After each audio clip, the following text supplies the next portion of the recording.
Good morning, good morning. Good morning, sir. You want to get me hot this morning or Don't get hot, don't huh? get hot, don't get hot. Somebody want to violate the prime directive or let me call the bog for you. Let me call the bog. Right now, that is cool. Kalos, I see you online, girl. Taylor. Morning, Samantha. I see you know, G-Man. Taylor made good morning. Dion Zionson. Morning. Hi, Taylor made. What's going on? Morning. Um,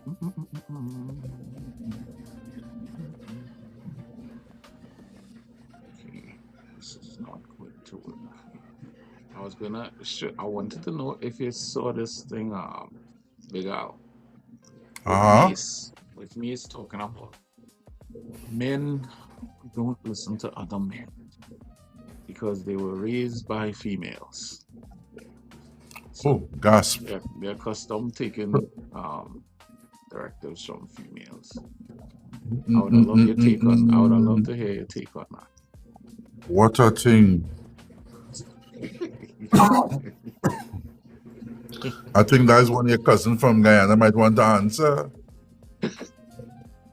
With the one with the accent. Oh my god. I love that character, boy. Ah, that Are you character look also. serious? All right, okay. I was just going through the video from yesterday's mini seminar now. Oh, I find it is. Yeah. Yeah, just going through the video from the seminar yesterday. Uh-huh. It's nice and smooth, man. Smooth. Was- Send me the link. I got a couple of things I missed, but Yeah, got I'll most of it. put it in. I'll put it in YouTube and send you a Ah, link well, here. yeah, oh, yeah, yeah. Let me see if I could get y'all just a quick thing. I just wanna know what y'all think about this, right? Right. On Take that, take that, take that. I see you that come to that orange suit today, and if I take had more that, time, take that. I don't have time to get in character. Let me see if it'll play. If I could just sum it up, when Oh my God, what is this guy? Oh my god. Come here, Oh my what's god. on? Let me see. When Mickey's in the house. Seeing it, but I cannot play it. What's going on? Danger. Let's see. Right. Okay, so I should be able to play it right. Let's try that one more time. you're raised, if I could just sum it up, when you're raised by your mom, You you're all a hearing it? different man. You're a different boy, and you don't like hearing stuff from other men. Like, that's really one of the biggest issues I see in hip hop and in sports. That you just have a bunch of guys that were raised by their mothers, so they never heard a man's take on what they're doing, so they can't hear it. And then we get upset, Killer. You be like, but he'll listen to his girl. He'll listen to his girl because he was raised listening to a woman. He don't listen to men at all. You'll say he have a problem with authority. No, he just have a problem with men. But if a woman tell him something, she can get him to bring his whole check to her, and it's crazy. So for all of you listening, That's a really good point, man. if I could just sum it up. Y'all heard that? Yeah. Yeah, I When heard I that. heard it, I say, wow, I get big on take on this because wow, See that? You see my that there, mind President? was blown. That was an imaginary tear there I was just wiping away. Ah, That's look how look to it. that's crazy. That's crazy. My mind was blown. This guy answered so many questions in my mind. Lonzo Money, What went on? he was missing Morning, in action for a Alonso. couple of Good days. What happened? morning, fun size. Yeah, I realize. So, Welcome back. what I feel, well, welcome back. Yeah. I feel, I think I'm under some kind of restriction, and I'm not sure. But look I get here. Live visibility restricted. Your live is not eligible for recommendation and restricted in search results because it contains unoriginal or reproduced content. Really? Whatever. Yes. TikTok. Politics. TikTok. TikTok. You still Obviously. see the Yeah, trying to take it on. Yeah. you still TikTok see the obviously was raised by. Yeah, so what you think about that, Big Al? It's so come on. it is Mace fun size. Morning. I don't know if Alonso heard it. Alonso, you heard that take from Mace? No, coming on the tail end of it. Yeah, he was Can you give me explaining a quick recap? about certain guys. They grew up with their mothers, so they're not used to hearing like a take from J-Man. Good morning. You know, you start hearing certain takes or certain things coming from a man's perspective. So Yeah. you'll hear them, you know, they will be acting up or whatever, and then they'll say, well, hey, he will listen to his girl, he will listen to his girlfriend, you know, and that's because they used to, you know, taking orders from a woman, not, you know, a man. So I was Yeah, like, I think wow, there's some truth to that. Yeah, there's some truth to that, that man. blew my mind because I agree. I had a situation at my Rupert job Furzer. one time where we was trying to calm a guy down. Forget what the issue was or whatever, trying to calm this guy down. And it wasn't until they got his girlfriend on the phone and she told him whatever she told him. That's when he was like, yo, that wow. Well, let me ask you this, President. Let me ask Al this question also. You guys were raised with your dad? Yes. All right. I myself. And the reason why I'm asking that question is I think as you go through life, there's certain situations you're going to find yourself, and whether it's consciously or subconsciously, you're going to go back in your mind frame and think about how would your dad or your uncle or what male figure you had in your life will handle the situation. Yeah. See what I'm saying? Yeah. So when they don't have that, it's like a void, and no offense to women or whatnot, but it's certain things only a man can teach a man. Only a man can teach you, you know, as a man. Yeah, as a man, yeah. So I don't know. That just answered so many questions for me. You know, just going back, you know, going all the way back is like, wow, certain people I encountered that thing is like, oh, that's where you is the way you were. Okay, I get it. And then when I think about the people that I know of that, you know, were in our situation, they grew up in our fashion, I was like, well, and this is not to say this is everybody that grew up with their mother, you know, you can't take telling from a man, eh? Nothing is absolute. It's not everybody, but it could this could explain certain behaviors, you know. I don't think it's everybody, but Rich Rasta morning, bless up Rich Rasta. Some people just mount up different, you know. Some people just mount up different, and that's what it is. Well, that's what it is, because you still have free will at the end of the day to make certain decisions and certain choices. But I tend to see more men who have trouble taking instructions from women. I think that's more common, right? Yeah, I've seen that a lot. And many don't admit it. Granted that sometimes the instructions that you get may not compute. You know, it might be logical. I still believe in comply and complain. The only reason why I wouldn't comply right away is if there's life or limb in danger, or get this one, loss of money or confidence in the organization. That's why I draw the line.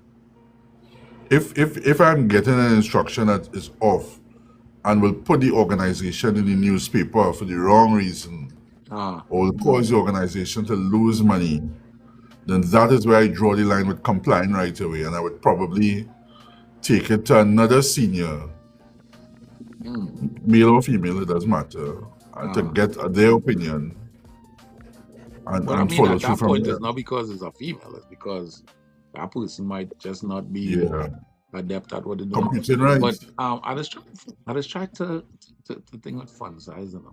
But you see, fun size, I have something for you, you know, fun size. You see you? Wait. I have something for fun size. Fun size said, I tell my bird something, he better listen. Fun Yes, size. fun size. Yeah. Fun Yeah. size. Fun size doing All the our red most. card. And you're lucky, And big she- Aldo, he whistle right now. Whistle is never faster. Whistle righty. But I give her the blind because she taking charge. She might be short, but she's powerful. How you like that? Just now, Look, just now. you get the red AK card said, anyway. in Adam and Eve time, don't come for me, women stubborn, and some men do it. Some men do it. Yeah. Rotation is free, you know. Okay. But You give know her what? it. No, I ain't even going to give her. No. No, give her it. Give her point. it. No, she have a point. She actually have a point. No, women are very stubborn, eh? Don't get it twisted. Women are very stubborn. And some men just, all the hell we're not getting into right now. So, yeah. But I just don't like how much bass. some. I don't like how much bass you put in your voice there when you talk about men there. They're not the same, you're not the same energy Hold flow. on So one hold time. on. Hold on. You're taxed. Yeah. Yeah. Because you're out of time. Where you coming from? How dare you? Mr. Man says not do better. I will. There's something we're going to distribute now. Everybody that do better sticker. It's free. Come in. It's free. But big Al, where whistle? Just one. Anyway, let me have some more. We get the whistle, man. You gotta stay in character. Man. No. Character. Batman don't do characters. Anyway. Rather you not expect it and you get Did it. anything newsworthy happen in the last 24 hours? I don't know. I haven't heard anything. Nurses continue. Just the nurses. Struggle. I mean, right? No, it's not that is not newsworthy or whatever, but it's just not titillating. Yeah. But I really hope they pay the nurses their money because bad news here and there. Right? A special guest should be here in a little while. Oh, I did see this gunfire on Gulf Coast. Venezuelan suspect held in stolen car. I didn't see the video for that. They arrested a woman for vandalism of wassa plants in Tobago. Oh, really? Yeah, guys, if you guys can repost the live, follow the other account somewhere there. Video accounts. So, you'll see the President Resi account. Like, follow the screen, do all that good stuff. That tap the screen too. Yeah, tap the screen. It goes along, guys. Share it with our friends. It's more than one woman, right? Nothing really. Nothing safe, boy. Women doing that vandalism now, boy. I mean, nothing safe, boy. Nothing sacred anymore. Come now, man. So wait, crime is only thing to men, or? Actually, women could be that's a good point in. Women could do criminal stuff. Women do crime, they don't get catch. No, don't get them all that. No. You last hear about a set it off scenario, and there's only women in the gang, and they walk among us. That's what I see. They walk among us. A heist? Yeah. Watching me a crash in Chase Village. in the wee hours of the morning. I don't know where these people is going with that speed. It's silly seasoning. As our good friend Brando says, take your time. The fact that you had to say that says a lot. That's wild. Somebody was That's just telling wild. me, I was just in a conversation with somebody from Trinidad, and they was talking about it. They don't want to go out this holiday weekend because of the way people drive. And that Yeah, is, I that's could crazy. feel that.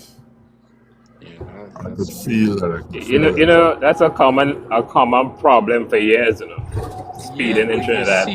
you're seeing it, and people still doing it. Yeah, Like, I don't know. yeah, I think people just think it can happen to them. So, yeah. you know, It's so random. because, ah, So, boy, so. that is how some of the worst accidents, you're seeing it. And the way how people like to share You videos remember? and things, Remember one time that a whole bunch of maxi taxis was crashing up there in the Valencia stretch. stretch. But they say You know, something was wrong with our road, you know. Something, there was something about the road, you know, that was It's causing now. that. So they say, I don't know. Yeah, no, the road is decent. They Even heading blame to the road, Topo, but even heading to Topo, it's decent. if you will blame the road, but if you drive at the speed limit on the road, I think it should be all right. yeah, we have to admit, man, people that drive hard in Trinidad. I mean, people Yeah. overtaking and all kind of madness. Car coming and man cutting through and yeah, too much. You know what just killed me? And I'm not sure if there's a thing anymore, especially with all these what do you call them? Like license officers, and they giving you a ticket for everything on your car now. These people have mismatched tires. People have the wrong tires on the car. They just buy tires. People have snow tires and all kind of things. The way you used to get from the bamboo, they just give 4 tires and then put it on your car. What's it for? They just give 4 tires. You understand? So people have smooth tires and the kind of speed. And these cars so small and light. It's like, nah, boy. And then they don't have no road to drive. It's Yeah. 2 lanes. You understand? You know what the next thing too? I'm not sure. All right, so we live here in the US. You know, I drive for a living, right? I drive trucks, whatever.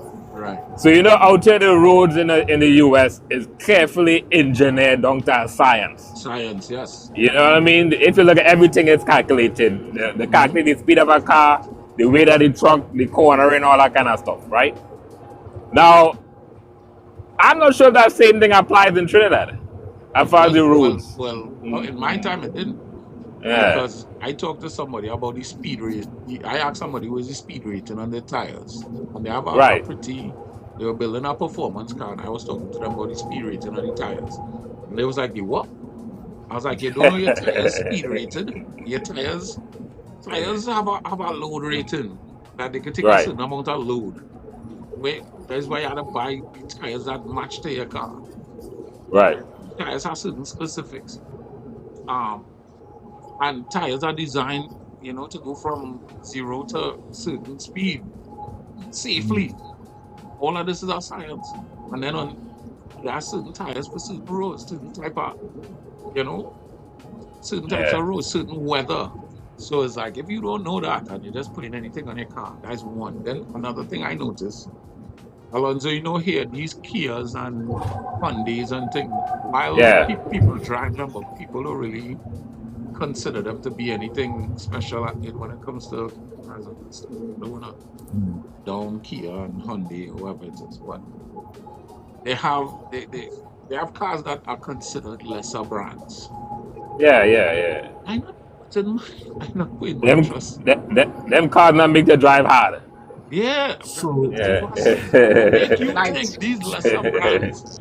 What make you yeah, think their brakes as good as you understand them yeah, faster than yeah. them? No, so it let don't me work like tell you that. about next door, my experience in Guyana, Mm. because the driving Mr. is David Morning. horrible. Mm. Driving is horrible, and So is I'm it the landing same in thing the with the airport. speed and thing? Oh, but worse because here's what's in the mix now. I mean, having been picked up in the airport there, the old man and this minibus he driving, there's a chartered thing, right? And he hit some speeds that early morning, and I said, "Boy, this is it, boy. I feel this is it, you know." And some holes appear out of nowhere in the road, but he's overtaking just Samco trucks. What? Right, so he's overtaking Tennessee, big up. Wow. 8-wheeler and 10-wheelers, and his pace. At one point in time, he overtook a dark car, and I realized, wait, no, it's not a car he overtake his own shadow. That's to tell you how fast the vehicle going, right? And I sure if you check on that, see my fingerprints still there holding on for their life. But what makes it worse across there is that you could be in traffic in the heart of downtown, and on your left, people on bikers, and on your right, somebody on a horse cart. Oh wow, they want to speed with that, but And all of that happening, right? So you have people on bikes, no helmet, darting across the road, right? People who feel they could drive, do the same thing, and of course, people who trying to control animals. It is crazy. So crazy, unless traffic lights. Lonzo, you ever driving with somebody and they driving too fast? You need passenger seat, but you're mashing brakes. Yeah, that happened to me once with a fella named Kazim. When I was in Trinidad from beach. That was the worst and the hardest drive ever riding a car with somebody. And same thing. Yeah. I don't know. Things can't be so bad at this speed. I could speed. If I driving and I speeding, cool. I don't trust nobody. but you know the passengers see more the dangers of the road, you know, than the driver. Right. The driver normally kind of overconfidence, you know. Yeah. Well, yeah. I don't know. But nah. I don't think I trust anybody. There are few people I trust in our car that they could be speeding and I just kill it. Luxurious sleeping. Sorry. No partner. I don't trust you. You know, I don't trust you. It's for the, you know, not just for the Easter weekend, but you know, for going forward on it. Take it down the roads now that we get home safe, arrive alive, you know. Yeah, we take it on because we've seen too many of the arrive alive. I like that. Yeah, you understand. And next place to that Maracas road, boy. They fix that road yet up there? Nope. When you say fix, what do you mean? Well, you know, put some barriers on the side of the road and, you know, some little warnings and stuff. Some certain parts have it. Certain parts have it, not all. Nah, man, Jesus will catch you. What are we talking? I remember that time I watching that truck. Nah, man. And I don't know what going on with that truck, man. Truck man driving on the edge of the road and you're seeing Kevin Soyer, good morning. You're seeing these like Dilton thing just going down the like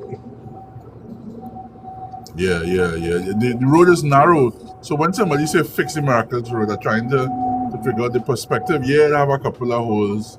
But by and large, if you take your time and we will get there, island style. Yeah, it's a narrow road, but there's some safety features that need to be enhanced up there, man. Yeah, but you know, as fast as you put those safety features, the road crumbles, the roads, you have landslips. You know, hey, Kevin, good morning. Morning. You know, yeah. Hey, morning. I don't know. Hey, look at him. He's a real person. Morning.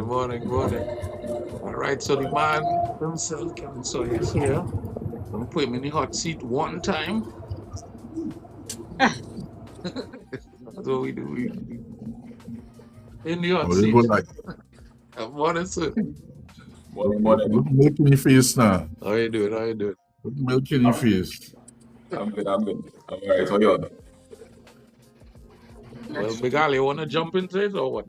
Yeah, no problem at all.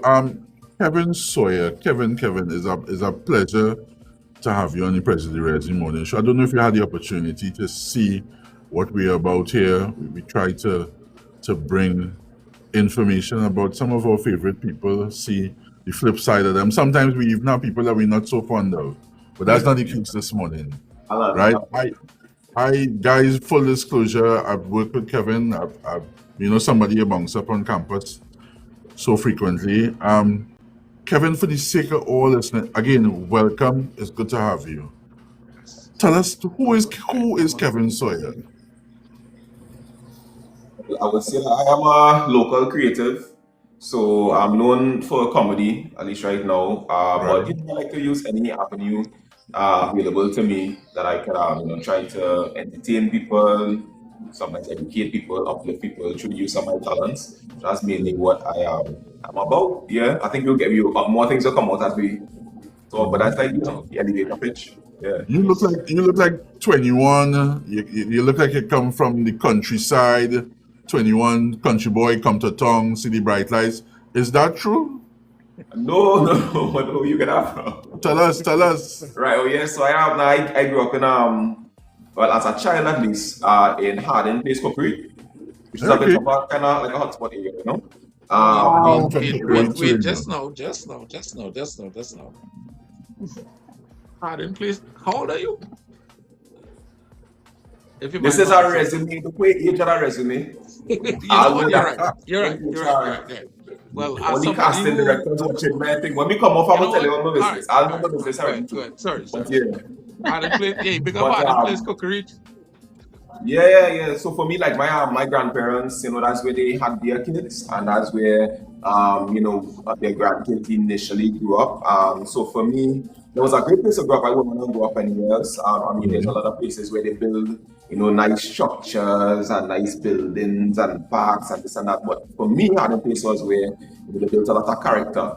So I grew up there, and in Cookery Government Primary School there is where I got into, like, they put me to do poems and calypso and put chord and things, because I was that kind of a student, and I was the valedictorian and that kind of thing. So that's, I guess, when the performing bug started. Apart from my family being a bit of a performing family, my uncle is Nigel Soyer, so he's a gospel artist that you might remember from way back, Yeah. So that was the start, I think, and then a lot of my life was anchored in church. So a lot of it was doing things in church and seeing my mom in ministry in church. So we had a lot of that background as well. So that's how I kind of started. Not country, but then we moved around a lot throughout my life, because my mom was a mom of 5, but we didn't have a dad in the picture. So we moved around a lot, because the thing with landlords, and a lot of people don't know this, landlords want the rent, boy. More people must know that they just want the rent. So that's how you don't do that. That's how they leave. So you go a lot of different places. But that's it. And I got into the performing kind of stayed and evolved over the years. So that's my background basically.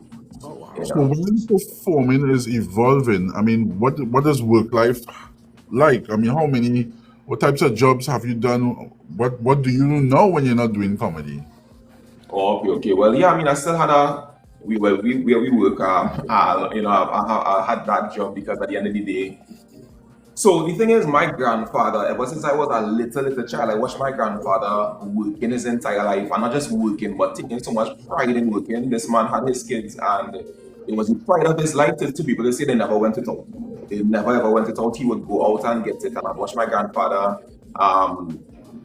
throughout, like, even as an older man, he would get up early in the morning by 6 o'clock, he down by the walkover, hopping in the tray of a truck to go down supporting to do manual labor, and it was the pride of his life to do so. They had to kick. He left working, kicking and screaming, because he got ill and older. And so he instilled that work ethic in all of us. We took that example. So ever since I was pretty young, I mean 16 years old, I was working, consistently working, because I independence, and just not wanting to be a burden on anybody, especially when my mom had other kids to take care of. So consistently held on a job. But so the relationship for me, honestly, full transparency, the day job is how I cannot sustain myself, and then the entertainment is where you get to do more and kind of build yourself and then invest in yourself and continue. But yeah, so it's two different things. It's compartmentalized, I think, and they don't necessarily cross paths. Sometimes there's a bit of overlap. I tend to, if I can, I would use skills that I developed as a creative in my work life where necessary, where applicable, I would utilize it. And as well, if I'm being very honest, the skills that I would have learned in that corporate life would have led over and been useful because, we might get into it a little later on, but, some years ago, we started to try to push a new generation of comedy, try to build a new generation of comedy. And it's not just about throwing shows, but all these things have administrative aspects and business aspects to them. And you need to have people who have some kind of mindset about that. So I was able to use more organizational skills in that space. And yeah, so I think they kind of coexist. Use your creative skills in the office, use your organizational skills in the creative space as well. So yeah, that's how I kind of manage. I love that. One question about business person. your comedy. Oh, sorry. So yeah, one question about your comedy. Like, where did is that? Were you like the clown? Was it from back in that cookery government days? No, I say no. I say no. I think I was, as a child, I think I was just pretty, I was creative. I was imaginative. I don't know that I was very funny, but have my family tell it. They will say I was always a comedian. I feel like as a teenager, I started to come into my humor, but they say I was always funny and they say that I was always performing it. It's a thing of when you don't have a lot, because at that point in time we didn't have a lot, I would look around and be like, okay, I'm gonna be entertainment. And even when situations were tense or sad, I find that people who are comedians, they often do that. They often, the person in the family get together, or in the very serious moment, would bring the ice and bring the laugh. So when you do have a lot, when you do have, this and that, you try to be the person to distract and entertain. So I was always doing that. But I had no intention of being a comedian at all. I honestly, earlier in life, I wanted to do music. So I wanted to do serious music, and I wanted to one day be an actor. I used to watch a Sidney Poitier and be like, yeah, I could be like Sidney Poitier. I wanted to be like that. So everything was it was a distinguished, a serious artist and an actor.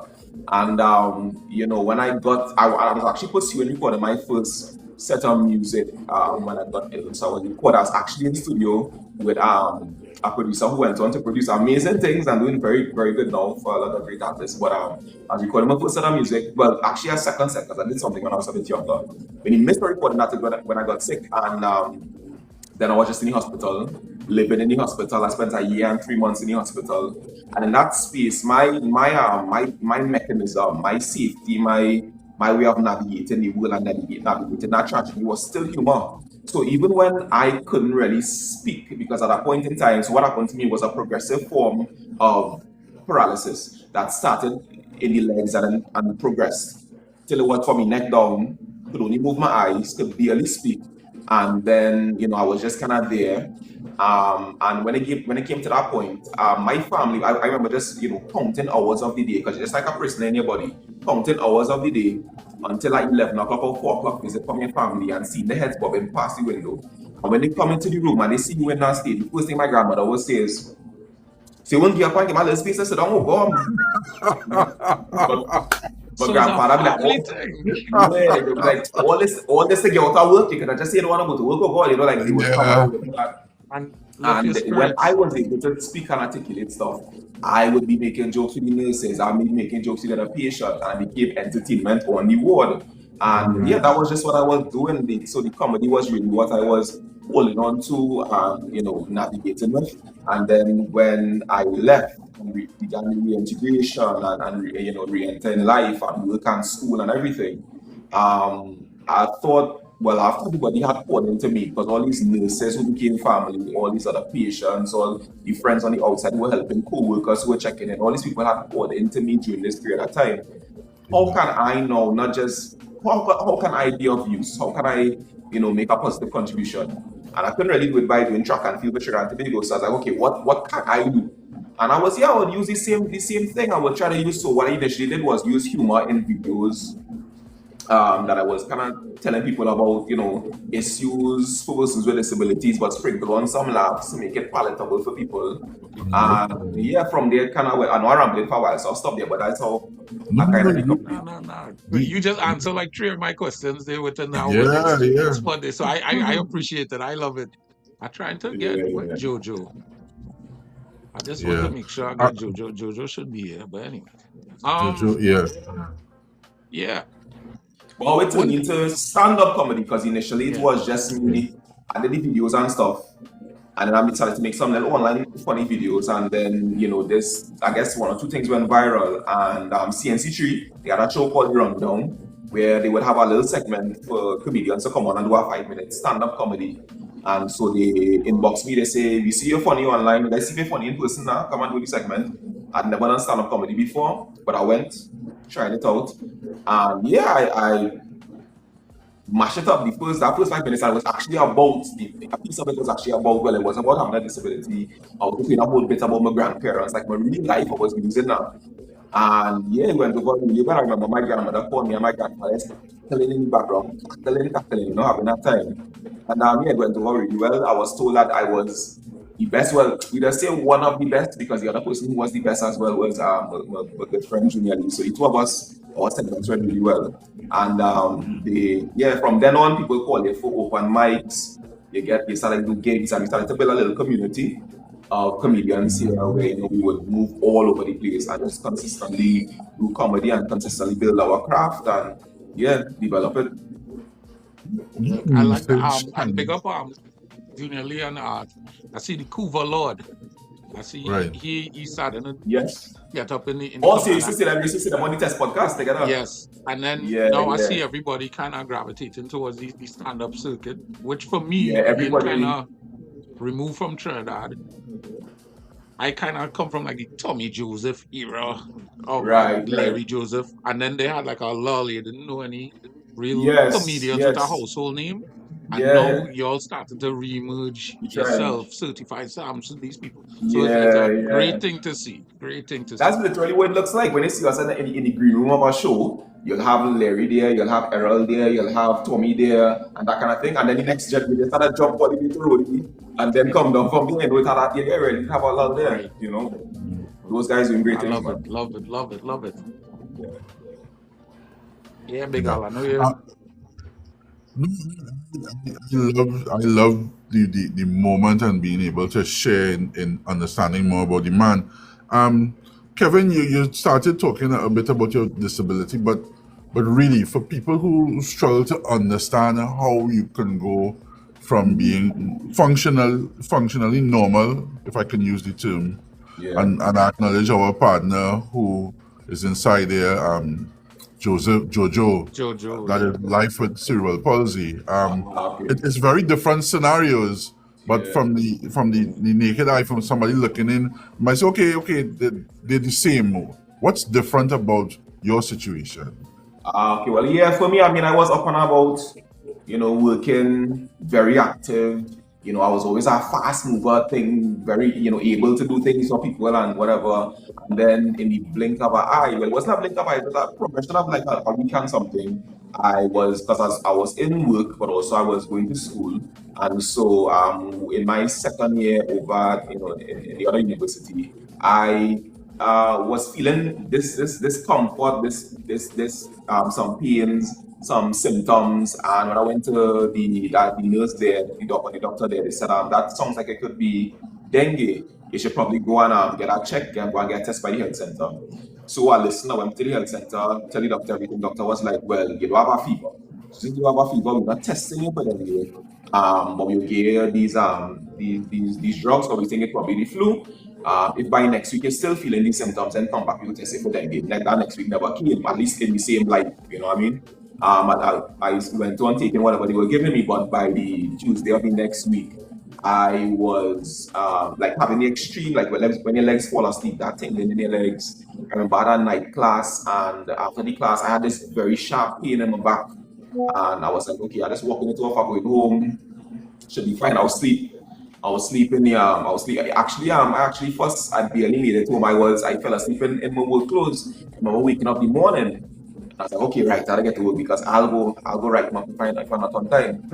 And as I gain up one thing and I walk in, I was trying to walk, I get up and I fall in. I was getting up and I fall in. I couldn't hold up myself. And I realized, okay, something really wrong, call the ambulance. But I was presenting so normal, like I was looking well.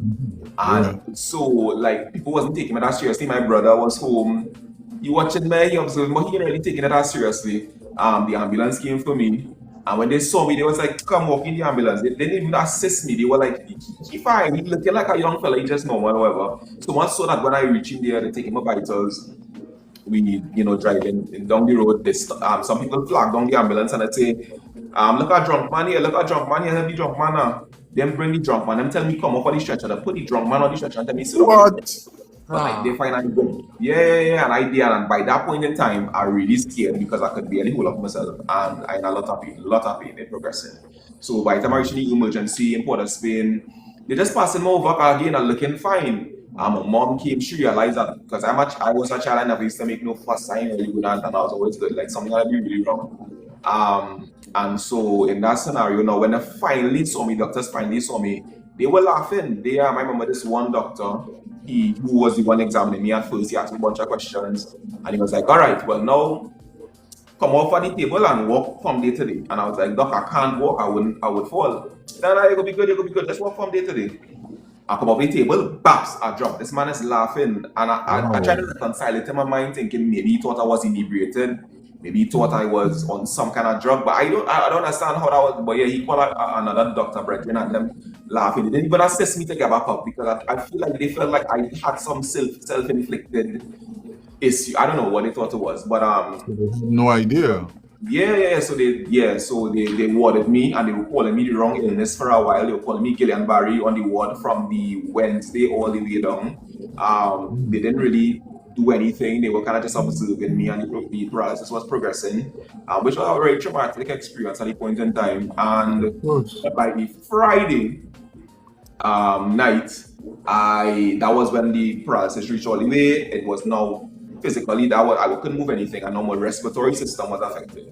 So at that point in time, I could barely breathe, and it was late at night. I tried to call a nurse by the nurse station. She is not hearing me. She's not studying me. I could barely get words out.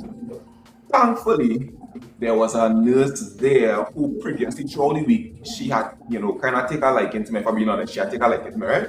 So she wasn't on call yet, but she came on call and she checked me first, just to check and see how Kevin going. And at that point, she realized what was going on, sound the alarms, everything started to move real fast. Everything thing up on me, whatever the rolling me down. The doctor saying, okay, going in the ICU now, you're gonna be okay, don't worry, thing. And I could barely understand what's going on. Yes. They put me there the night in the ICU.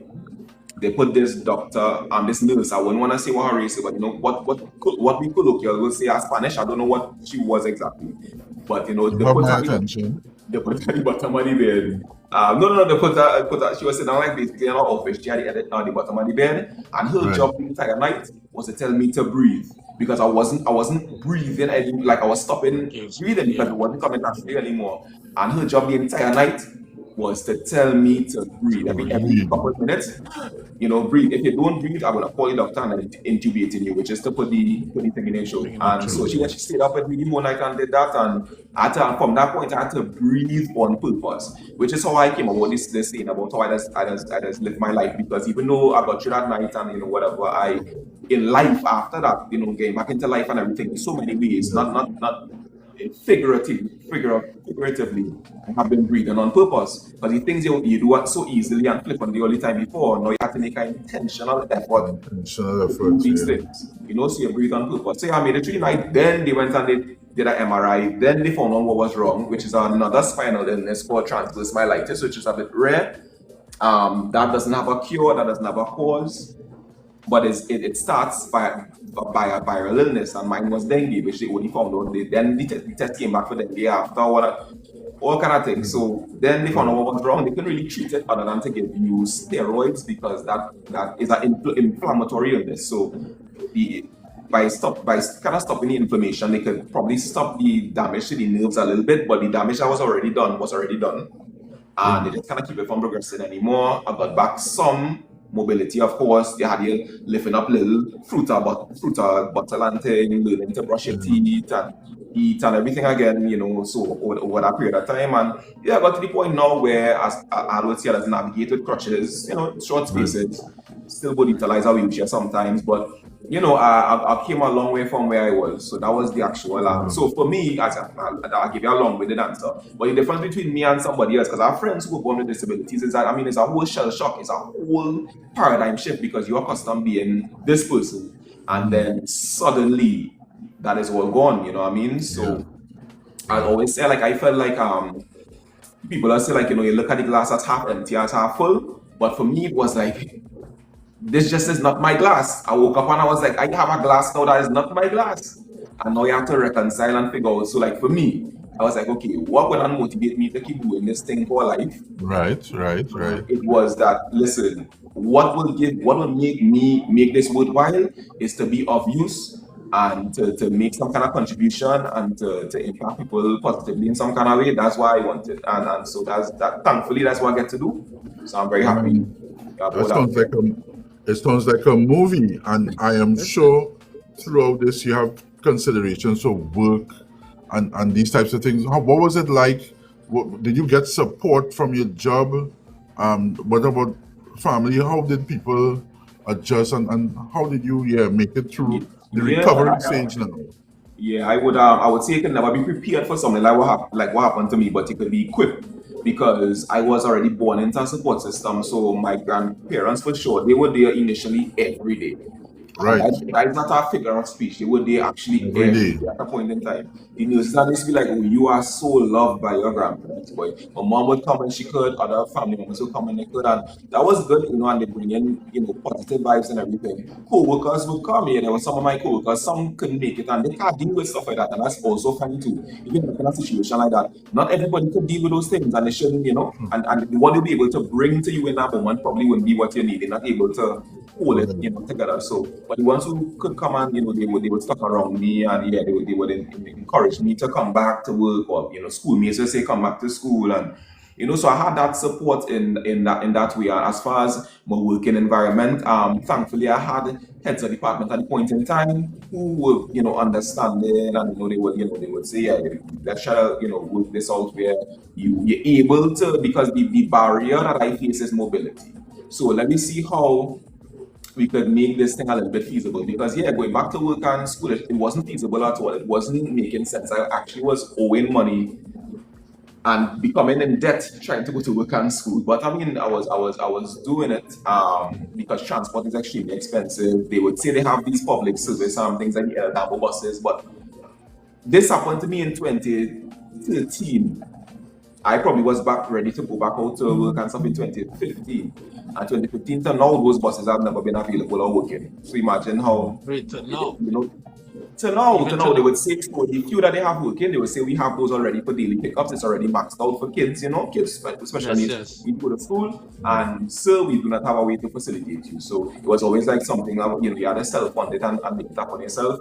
So for the head of department and stuff and co-workers who were accommodating, that helped a bit. And my family was there.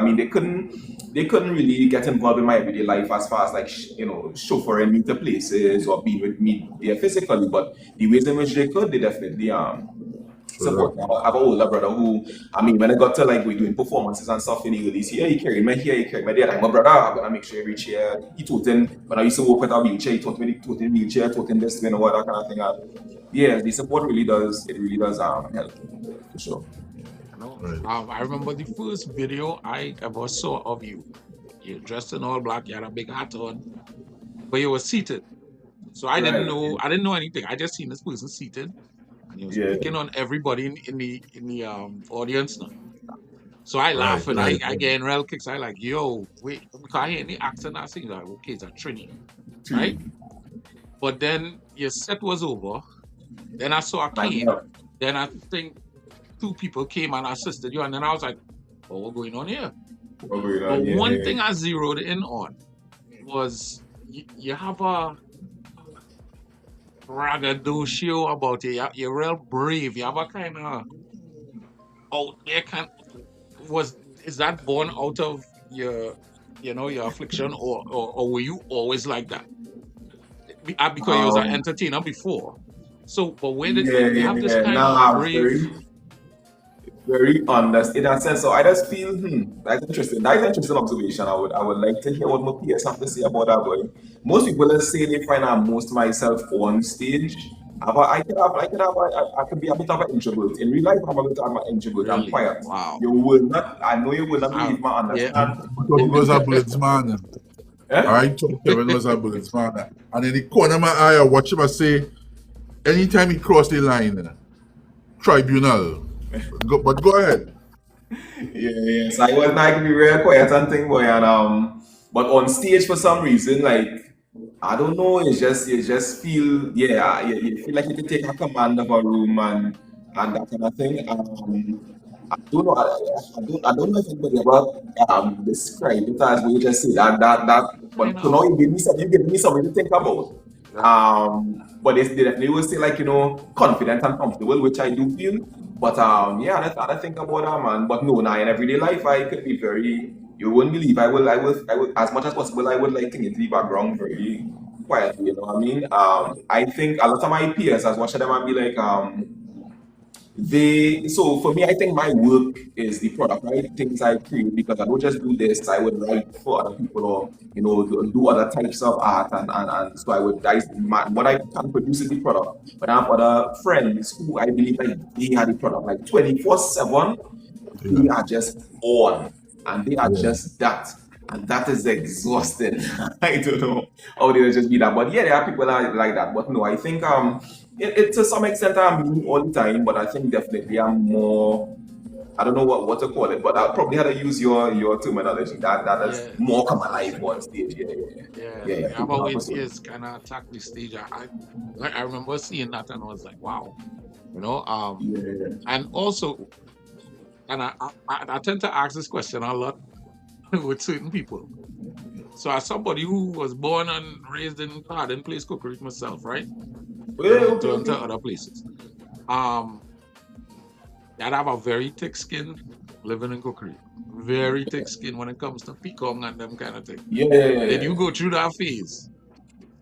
Yeah, but let me see. Peacock not so. I mean, fighting and but fighting and thing. I was always I would always even now look at me. I can't run from nobody or run down nobody or do nothing, but I still fighting. I'm not backing down.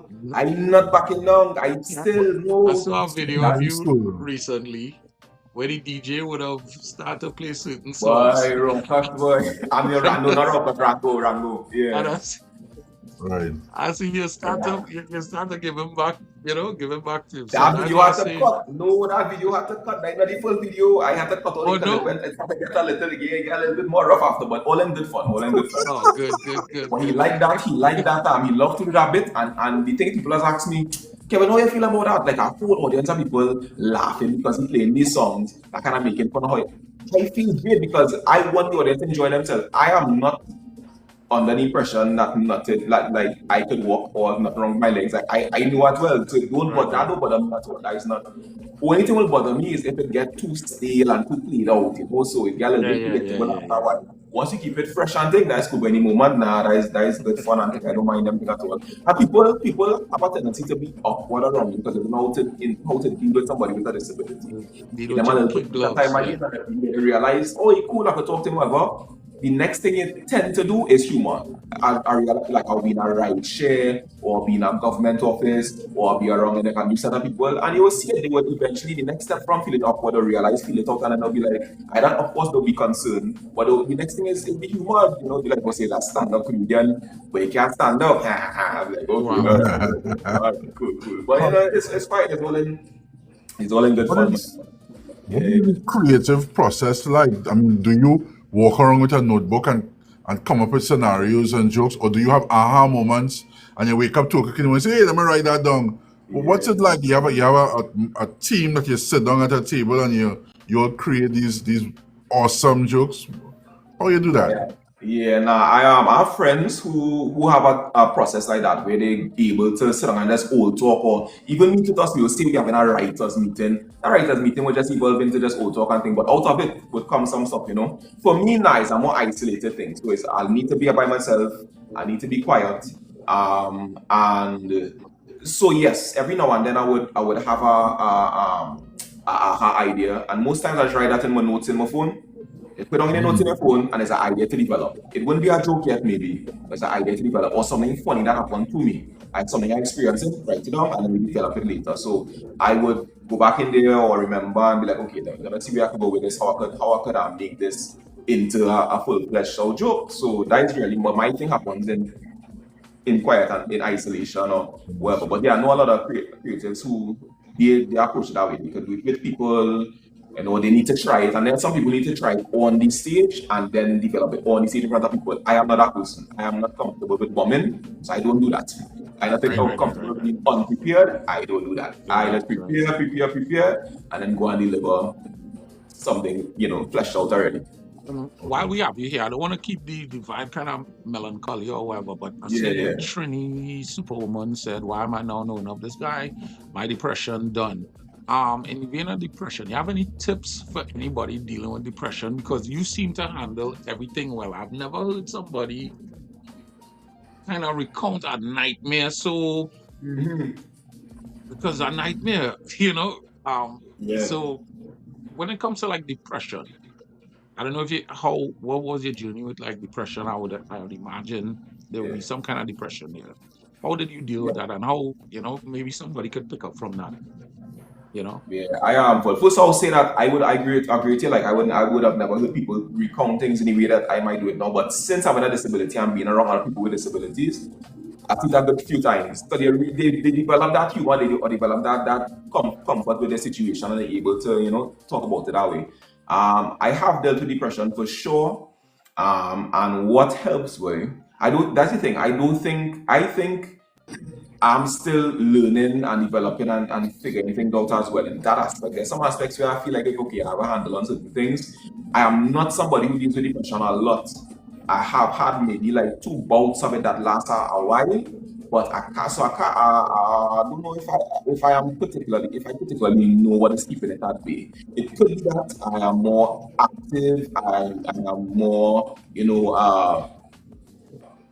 you're feeling fulfilled, or maybe those are things. I don't know if that could be distractions as well. But is there a way that I could say that if somebody starts to feel depressed, they could just I don't know. I think what helps me and what motivated me to want to use my art for people is that I remember in those moments dealing with those things, I would go to somebody's content. So I would look for something, to distract me or to entertain me or to make me feel, better. So I think that is it. I think, yes, you're depressed, but there's no wallow in it. Find things that, make you feel good, something that you could, relate to and connect to. And also, yeah, don't just, it's really not helpful to surround yourself with more depression or people who just have that kind of personality. I think it's good that my family had a positive personality and were uplifting or funny and that kind of thing, as opposed to, because I remember I was added to groups.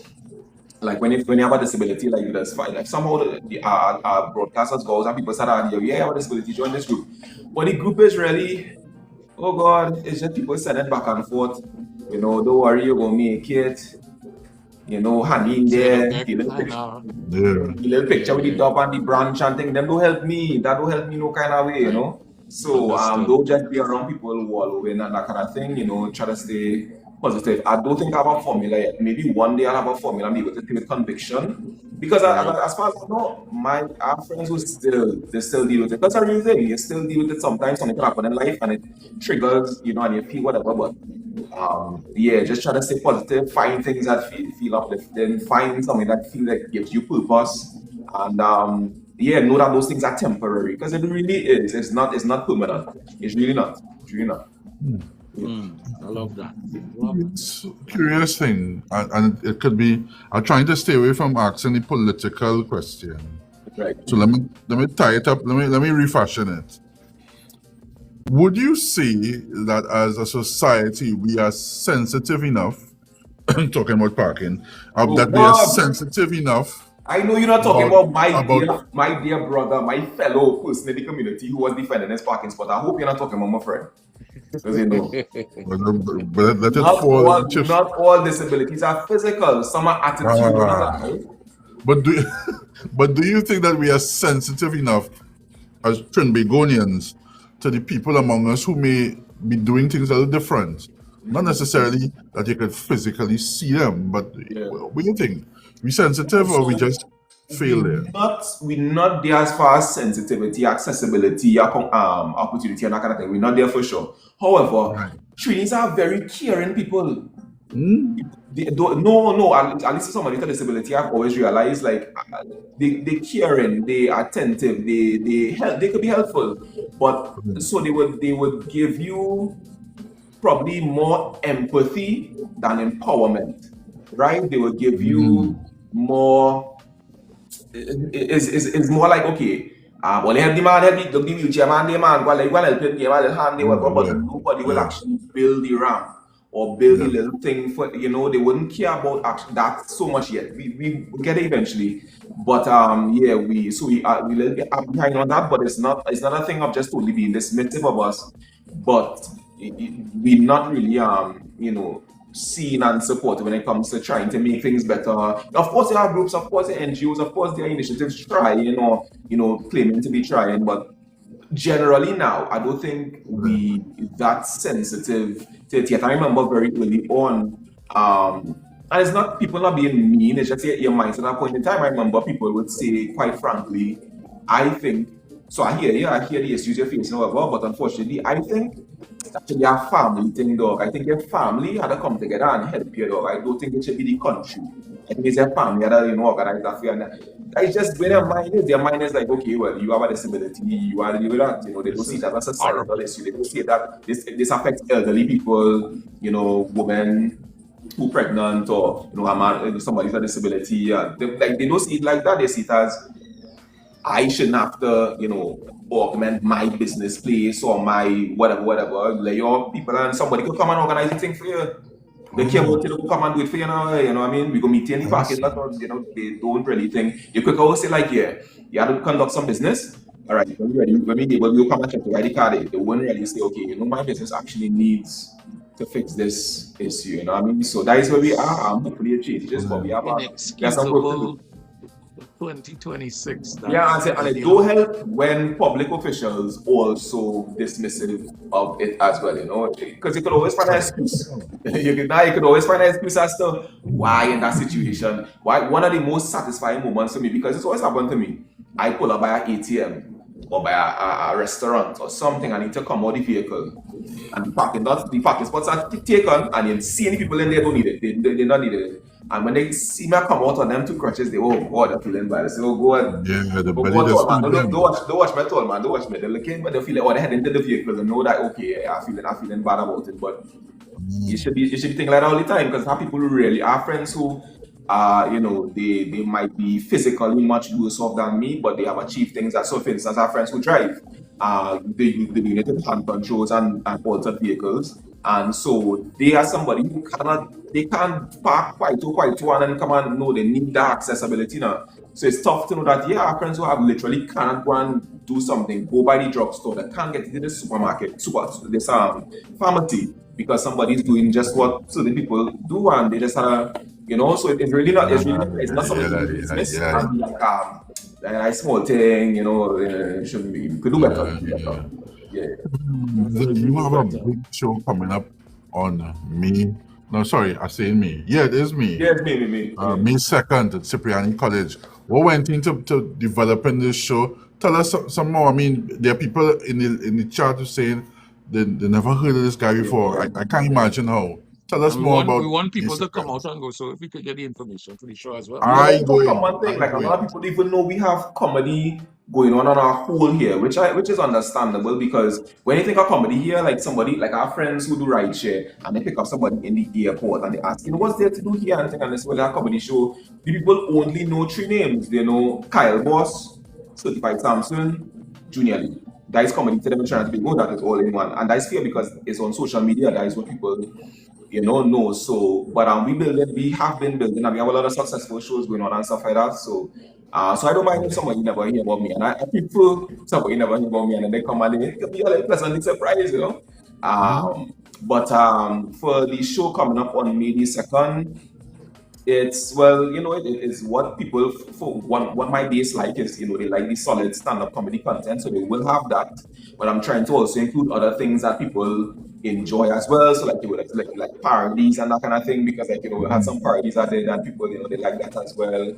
And see what other things I could other funny entertainment aspects I could put into it.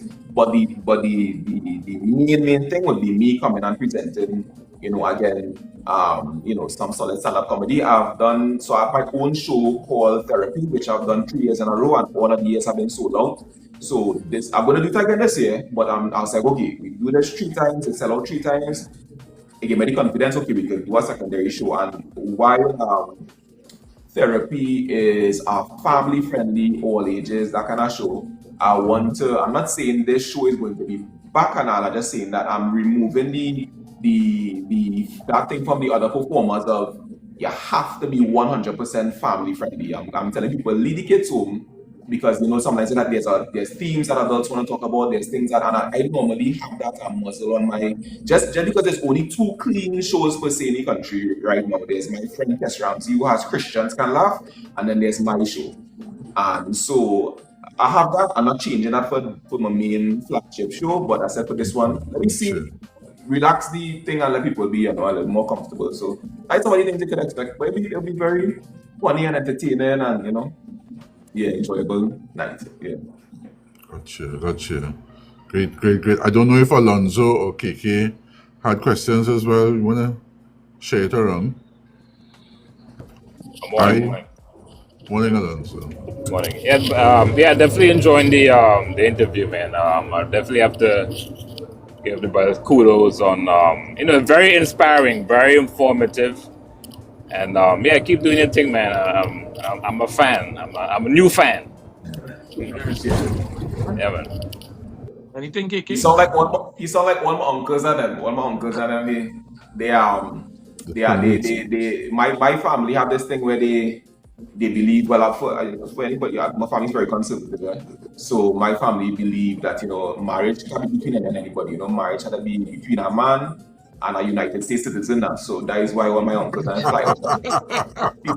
He sound just, yo, Kevin, man, what's up, man? What's going on there? He sound just like, I want to say, hey, Uncle George, what are you?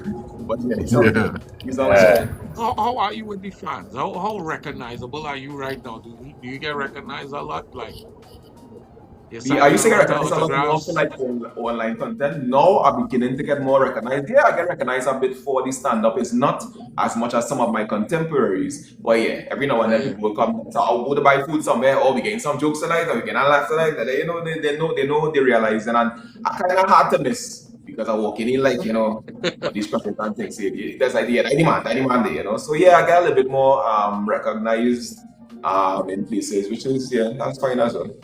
I love it, man. And lady just WhatsApp there. She want to know if there's a lady Soyer, Mrs. Soyer, brother, I can't answer on your behalf. Guys, I want to piggyback very quickly if I can. You mentioned, your disability and some of the challenges you have in, back in Trinidad or what have you. I think you'll be the right spokesperson to bring awareness on those issues that a lot of people with disabilities face in Trinidad. Because I'm not sure there's a specific law that, protect individuals from public spaces, but I think that's something that I think you might be the perfect person to bring awareness to that. I don't know, but the people we don't have. That's the unfortunate thing. We don't necessarily have laws that protect persons with disabilities. Unfortunately, it says that they have to be treated fairly, or says that they have to have access to anything. We don't have that. People working on it right now, but quite frankly, we do not have it.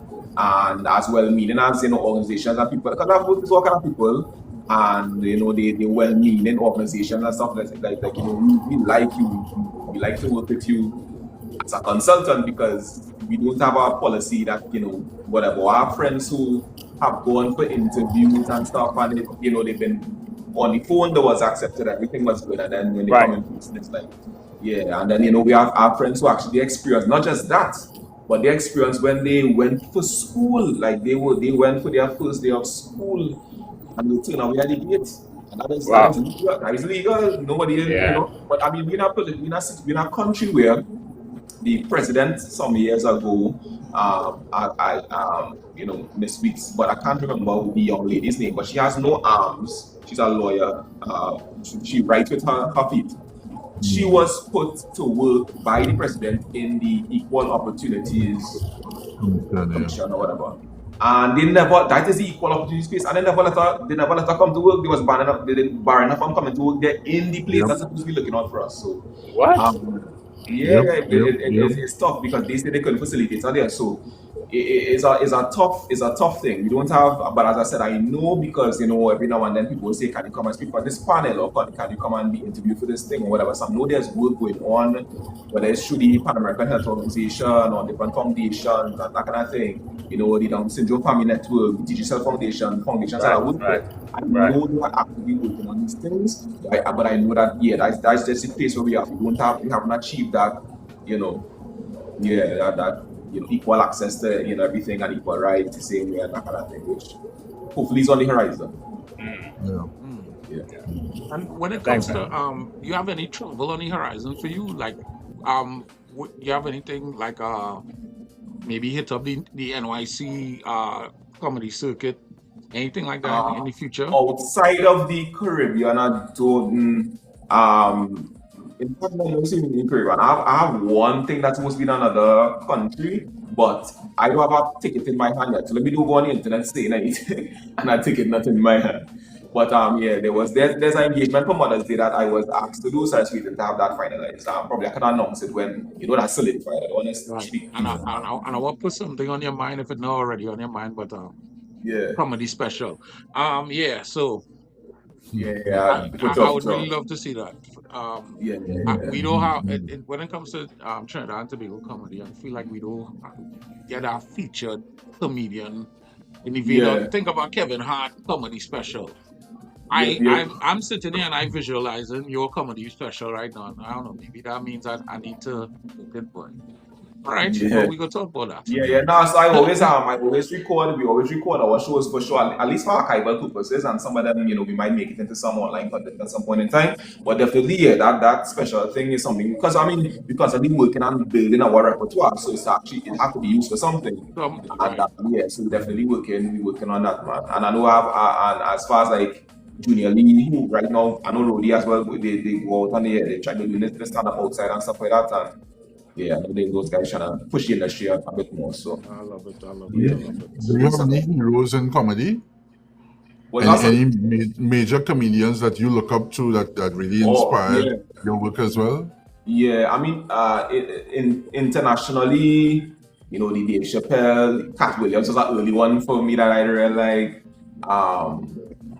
It might be controversial to say, but Louis C.K. is very good. Bill Burr. So there are comedians that I like outside, but locally, which is more important, I had to say Errol Fabian. I remember we were these young guys doing comedy, and we had our engagement and residence in one local place, and we went out there doing comedy and thing, and they say, well, tonight we're gonna bring Errol and George. No, Errol coming on the show tonight. We was like, well, look, you're gonna get to see what we young people doing now, and you can see how we do them all the time thing. We doing this now and that kind of thing. Please, Errol come and mash up the place, mash it up and school all of us, because he have comedy and this presence that translates to everybody, not young, not old, everybody. And he was so good. It was like everything was just landing, and we just sit down and had so much respect for this man. Always have respect for Errol Fabian. And him. And then of course, and getting to interact with them, I've been very fortunate in that all the people I would have looked at and admired, and when I get to work with them, they are, and they see everybody experience is different. So I'm willing to accept everybody experience is different, but for me, I hit the jackpot because all of them are accommodating, they're encouraging, it's only praise they're giving you, they're always pouring love into you and support and that kind of thing. So from Errol to Pricey, Larry is a great one. Yeah, they know they watch that. Pricey is somebody like I understand it are plenty people who get from and are so sorry for it. But for me, she would just call the phone and be like, I just want to tell you, I love you, I text you for you that thing and this and that. Like she is that kind of person. She's somebody the first time she meet me, first time I come to open her show, walking in, that's why I did. All right, come, let me pray one time. And she just come over, man, she just pray. She is that kind of person. She a lot of positivity, So I'm very fortunate with that. Even I remember at Junior Lee had his very first show at Naprima Bowl. And in the audience, everybody, Marshall here. I was like, oh, Marshall here, okay, whatever. The show, all of us went to perform and everything, and I inside, chilling, whatever. And everybody, Marshall, wait if you're outside, Marshall, wait if you're outside. When I go outside, Marshall was like, I waiting to see you, I waiting to see, boy, and just positivity and compliments and like he just it's been amazing how so my experience with local creatives, yes, I know he might have slapped some people in the past. I'm so sorry for them. But for me, I can only say the most. I'm not just get compliment and jump in and can't go. He was like, nah, I have a vision for something. I want to do something in New York for my birthday. A big show, roast of Marshall Montano, this, that, the other. And I wanted to be the writer. And I was hired as a writer, and I get to write for him. And I enjoyed that by hearing my jokes, he telling my jokes, other foreign comedians telling my jokes, and seeing, this King's Theatre about,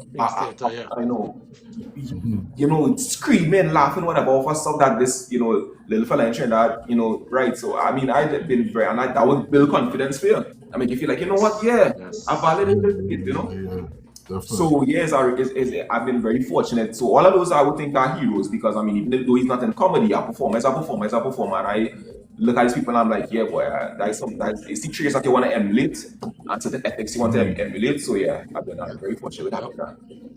Yeah. Prezi, I just took a glimpse at the clock there. So without further ado, I want to take the opportunity to thank Kevin for joining us this morning. And he ain't going away just as yet. But Lemon Trading one time, I'm really, really proud of, and I think I told you that in the past. I'm really proud of what you're doing with yourself and how you handle things. I mean, keep up the good work, brother. I appreciate it very much. Thanks for joining us. Thanks, man. I'm not gonna lie, this learning more about you today, and the best part of this interview for me, usually I would know something more about the person than the people in the gallery. I'm learning along with them. I'm inspired along with them, and I think this talking to you, this is like the best outcome from everything. Like this is the best way it could have went. You know what I mean? You know what I mean? So it's real refreshing. You're a very interesting person. I personally believe you're ready for out here. I the States. I believe your talent is Trinidad could be kind of confining sometimes, and I believe I understand that you have that kind of talent. So I want to just encourage you to continue to push. I would love to see you on a stage, and just remember comedy special. And remember I say that, say that. Right? And I want to thank you for giving us this interview. And you see my guy Presley dedicated to right? You understand? And thank you for giving us your time. And again, this is the best possible outcome. Yeah, I appreciate it. Thanks for the invite, man. Love it. Anybody else? Anna, just say Lonzo, anybody? I'm speechless. All I could say. His story really is my point. I don't know what to say. Really a nice story. Really a nice interview, I must say. Thank you for joining us. Yeah, thanks for me. Love it. Yeah, thanks a lot, boss. Thanks a lot. Well, you could bring on my fellow disabled brethren to talk about the pockets, but next time you can bring them. How people can follow you, man, on social media? What's your social media platforms? It's my name without the vowel. So Kevin Soyer, so KVNSYR on everything. KVNSYR on everything. Or they just look up Kevin Soyer and I'll come up. You'll see my come up. And somebody asked, actually, it was Jojo asked when next in the Southland. You have any shows in the Southland in your future? I've been trying to have venue in South because I love South. I want to be in South, but it didn't work out. These venues are booked really far in advance, and when you book them in advance, There's multiple people have booked these dates. We gotta see who will get it. So I've not had luck with South thus far, but I'm gonna keep trying to see if I could book a venue in South and organize a show down there. But we probably will have because I have my shows, but more than that, we as a conglomerate of comedians, we come together and have shows as well together. So we might have might have a date later on in the year. I haven't confirmed the date yet, but maybe we might have something later on in the year. But yeah, if you're on my socials, you'll definitely see when a date comes up that's in South. And I used to say people from South will go, well, they from South, they could come North now, we just come South sometimes. But the other day, a man asked me, said, do you have a show in South anytime soon? I said no. And his response was, okay, well, I'll come, but I'm coming from Citrus. And then I realized, oh, shucks. That's going to be South. You have a whole just fan base out there that need to. So I understand the question now. Now I understand the question. So I'll work on it. It's still available for me second. Yeah, tickets available online. I'm working on the physical tickets. I'm waiting for them to come back from the printry. But we have some physical tickets available soon. But the online for sure, I need tickets. There's a 2-for-1 special, general tickets, reserve tickets. So yeah, I have them online and soon to be announced. Once I get them back and I put them where I want to put them, I will announce where the physical tickets to be. So, yeah, guys, in the comments, I want y'all to follow Kevin. Like his stuff and support. Go out there to that comedy show. You wouldn't regret it. Trust me. Just check out his videos and stuff, and you'll see for yourself. All right. And Kevin, while we are here, we like to end the show with something we call positive vibes of the day. Yeah. What would you say to somebody if you wanted to, you're leaving the presence and you just wanted to get them a little positive vibe? What could I say, boy? There's Sensei segment. There's Al segment. By the way, this is time to shine. So. Okay. Well, yeah, he's the mastermind. I mean, what they could take away from me, I would say I would encourage people, whatever aspect of your life, to just use what you do have to do what you can. Don't look at yourself as the sum of your deficits. But what you do have, use what you do have to do what you can. I think that is a fulfilling way to live life, and that's why I try to focus on it. You know what I mean? Yeah. Hey, applause. Yeah, applause, I think. Yeah. Got it. All right, nice. All right, Lonzo. I know you want to give us Lonzo does always give us Right. something. After that, what do you want me to come with again, man? I mean, hey, like the man say, focus on what you have, not what you don't have. That's the piggyback, Yeah. Okay. Jojo says, don't take life for granted. Right? True peace comes from within, not from external things. I love that. Trini Gale, morning. KK, I know you have something for we here. You say you're speechless. But you don't be speechless when you're buffing me up. Same here. What? Yeah, when you're buffing up me and Big Ali, we just get buff up. You don't be speechless. I am a victim. Right. Wow, eh? You're really not. Push yourself. Push yourself, because no one else is going to do it for you. All right. Learn to push yourself. Oh boy. What we all been waiting for. See, tone changer. This fella in the corner here. That is the worst fanfare ever. Listen, today, I am feeling a little combative. I will say, he who sharpens the blade every day fears no battle. Put that in your pipe and smoke it. What? He who sharpens the blade every day fears no battle. Plug that. The comments of Big Al is not necessarily comments. Plug that. This is positive. Let me put my thing here because you see me. That's a positive vibe. That's a positive. There's nothing positive about Wait, from that disclaimer this morning? That's what we're doing now? Sir, people, don't tell nobody. Yes, Sharon. I send all you out there to go and fight nobody and sharpen no blade. All right. Make sure you tell It's them who it is. figurative. It's figurative, dude.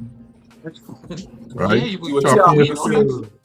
you will see a ridiculous young man in the comments there by name of Jerome or Jerome on stage as one of the comedians. You can check out this page as well. Good comedy. So if you Jerome want to on see another one of stage. the Let me see. one of Just the now. local Let me Will see. do, will comedians, do. Let me wait. very very funny. Just now. Very Oh, funny. Jerome Norwich. Yeah, You yeah, can yeah. Jerome, follow you come Jerome. late, man. Wait. Yeah. And Jerome, when you have the time, maybe we Yeah, could oh we my could God, you bustle you. mentioned. For sure. And Yeah, we would Yeah. definitely love. Jerome is the best comedian in Toronto, according to Jerome. So make sure and check him out. According Let to me see. Jerome. According to Jerome, yeah. Check him out. He said, "Oh my God, he And your mentioned partner me." say that. Yeah, Jerome, we'll I be don't in know, touch. We'll Jerome. be I in just touch. sent you a little invite to come up and see me. Yeah? I'm Jerome. Jerome, you can't be the best comedian if you're scared. No, you gotta go treat people, you gotta go treat people and then you gotta go treat, you know? Oh, okay. It's like that. All right. Yeah. No problem. No problem. No problem. No problem. Yeah, All right. yeah. All right, guys. Well, I'll hop All it right. off there. But thanks for having me, right? All Yeah, right. have a Blessings, good blessings, day. No problem. blessings. We'll be in touch. And All right. I would take a page out of Kevin Sawyer's book, Breathe on Purpose. That's my positive Oh, vibration nice, aside. nice, Oh, that's nice. a good Love one. that. I love that. Nice, That nice. right there, I'm gonna be pondering that for the rest of the day. All right. So on behalf of Kevin Sawyer, Alonzo, KK, Big Al, we gone. All right. Bye. See you guys. Look at We're everybody. taking a little bit of a hiatus next week, but trust me, week after, we back at it again. All right. All right. Laters. Yes.